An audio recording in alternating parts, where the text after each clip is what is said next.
ಚಿತ್ರತಂಡದಲ್ಲಿ ಎಲ್ಲರೂ ನನಗೆ ತುಂಬ ಆತ್ಮೀಯರು. ಪ್ರೇಮ್ ಬ್ರೋ, ಸಂಜಯ್ ಇವರಿಬ್ಬರು ನನಗೆ ಫ್ಯಾಮಿಲಿ. ಮತ್ತು ತಬಲಾ ನಾಣಿ ಸರ್ ನನಗೆ ಫಸ್ಟ್ ಅದ್ದೂರಿ ಸಿನಿಮಾಯಿಂದನೂ ತುಂಬ ಆತ್ಮೀಯರು. ಹಾಗಾಗಿ ನನ್ನ ಫ್ಯಾಮಿಲಿ ಫಂಕ್ಷನ್ ಥರ ಹಾಗಾಗಿ ಬಂದಿದ್ದೀನಿ. ಅಪ್ಪ ಅನ್ನೋ ಒಂದು ಶಬ್ದನೇ ತುಂಬ ಮಹತ್ವವಾದದ್ದು ನಮ್ಮ ಜೀವನದಲ್ಲಿ. ಯಾಕೆಂದರೆ ನಾವೇನೇ ಕೇಳ್ಕೊತೀವಿ ಮನೇಲಿ, ಅಮ್ಮನಿಗೆ ಏನೇ ಬೇಕು ಅಂತಂದ್ರೂ ಅಪ್ಪನ ಕೇಳ್ಬಿಟ್ಟು ಕೊಡಿಸ್ತೀನಿ ಅಂತಾರೆ. ಬಟ್ ಕೊಡಿಸ್ತಾರೆ. ಬಟ್ ಕೊಡಿಸಾದ್ಮೇಲೂ ನನಗೆ ಅಮ್ಮ ಕೊಡಿಸಿದ್ಲು ಅಂತ ಏನೇ ಕೊಡಿಸಿದ್ರು ಅಮ್ಮ ಕೊಡಿಸಿದ್ರು ಅಂತಲೇ ಹೇಳ್ತಾ ಇರ್ತೀವಿ. ಬಟ್ ಅದಕ್ಕೆ ದುಡ್ಕೊಂಬಂದು ಅಮ್ಮನ ಕೈಗೆ ದುಡ್ಡು ಕೊಡೋನಪ್ಪ. ಎಲ್ಲ ಬೆಳಗ್ಗೆ ನಾವು ಎಷ್ಟೊತ್ತು ಊಟ ಮಾಡ್ತೀವಿ ಗೊತ್ತಿರಲ್ಲ, ಯಾವ ಬಟ್ಟೆ ಹಾಕಿದ್ದೀವಿ ಅಂತ ಗೊತ್ತಿರಲ್ಲ, ಯಾವ ಚಪ್ಪಲಿ ಹಾಕಿದ್ದೀವಿ ಅಂತ ಗೊತ್ತಿರಲ್ಲ, ನಾವೇನು ಓದ್ತಾ ಇದ್ದೀವಿ ಅಂತ ಗೊತ್ತಿರಲ್ಲ. ಬಟ್ ನಮ್ಮ ಬೆಳವಣಿಗೆಯಲ್ಲಿ ಪ್ರಮುಖ ಪಾತ್ರ ಅವರೇ ವಹಿಸಿರ್ತಾರೆ. ಬಟ್ ಒಬ್ಬ ದೊಡ್ಡವನಾಗಿ, ಒಳ್ಳೆ ವಿದ್ಯಾವಂತನಾಗಿ ಇಡೀ ಜೀವನದಲ್ಲಿ ನಾವೇನಾದರೂ ಸಾಧನೆ ಮಾಡಿರ್ತೀವಿ ಅಂತಂದರೆ ಅದು ಅಪ್ಪನ ದುಡ್ಡಲ್ಲೇ ಮಾಡಿರ್ತೀವಿ, ನಾವು ದುಡಿಯೋವರೆಗೂ. ಅದಕ್ಕೆಲ್ಲ ಹಿಂದೆ ನಿಂತಿರುವಂಥವಳು ಅಮ್ಮ. ಮುಂದೆ ಇರೋನು ಆ್ಯಕ್ಚುಲಿ ಅಪ್ಪ, ಬಟ್ ನಮಗೆ ಕಾಣಿಸೋದು ನಮ್ಮ ಅಮ್ಮ. ಹಾಗಾಗಿ ಅಪ್ಪನ ಪಾತ್ರ ತುಂಬ ಪ್ರಮುಖವಾದದ್ದು. ನಾನು ಹೇಳ್ತೀನಿ ನಮ್ಮ ಅಪ್ಪನಿಗೆ, ಅಪ್ಪ ಐ ಲವ್ ಯು ಅಂತ. ಎಲ್ಲರೂ ಅಪ್ಪನ ಸ್ಥಾನ ತುಂಬ ದೊಡ್ಡದು.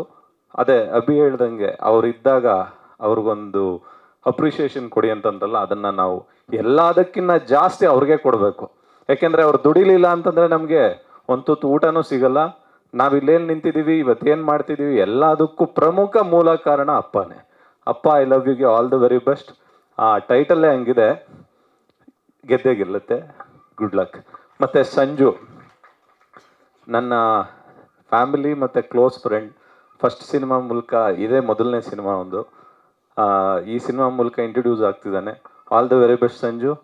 ಕನ್ನಡ ಇಂಡಸ್ಟ್ರಿ ತುಂಬ ಕಲೆಗೆ, ಯಾರು ಕಲೆನ ಪ್ರೀತಿಸ್ತಾರೆ ಮತ್ತು ಕಲೆ ಬಗ್ಗೆ ತುಂಬ ಆಸಕ್ತಿ ಇರುತ್ತೆ, ಅವ್ರನ್ನ ಸರಸ್ವತಿ ತಬ್ಕೋತಾಳೆ. ನಿನ್ನನ್ನು ತಬ್ಕೊಂಡು ಮುದ್ದಾಡ್ಲಿ. All the very best. Good luck. Heroine ನಿಮಗೂ ಒಳ್ಳೆಯದಾಗಲಿ ಅಮ್ಮ. Thank you so much.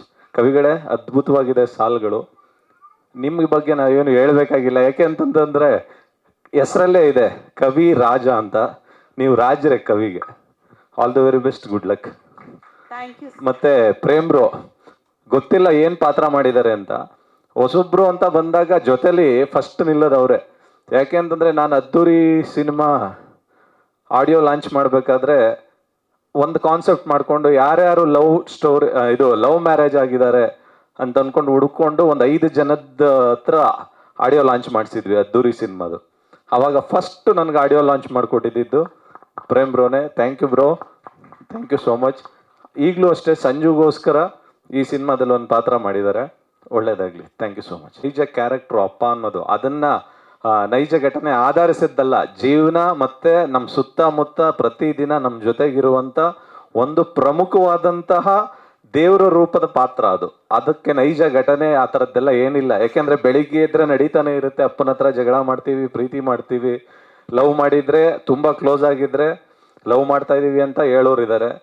ಜೊತೆಲಿ ಕುತ್ಕೊಂಡು ಎಣ್ಣೆ ಹೊಡಿಯೋರು ಇದ್ದಾರೆ, ಹೊಡೆದ್ರೆ ಬೈಸ್ಕೊಂಡು ಮುಗಿಸ್ಕೊಳ್ಳೋರು ಇದ್ದಾರೆ. ಇದೇ ರೀತಿ ಅಂದರೆ ಪ್ರತಿದಿನ ಇಡೀ ಜೀವನದಲ್ಲಿ ಅಪ್ಪ ಎಲ್ಲ ಟೈಮಲ್ಲೂ ಬೆಳಿಗ್ಗೆ ಎದ್ದೇಳೋದ್ರಿಂದ ರಾತ್ರಿ ಹೋಗಿ ಮಲಗೋವರೆಗೂ ಎಲ್ಲಾದರೂ ಒಂದು ಕಡೆ ಕನೆಕ್ಟಿವಿಟಿಲಿ ಇದ್ದೇ ಇರ್ತಾರೆ, ಯಾವುದಾದ್ರೂ ಒಂದು ವಿಚಾರದಲ್ಲಿ. ಕವಿಗಳು ಹೇಳಿದ್ರಲ್ಲ ಅವಾಗಲೇ, ಯಾವುದೋ ಒಂದು 500 ರೂಪಾಯಿ ಮ್ಯಾಟ್ರ್ ಅಂತ.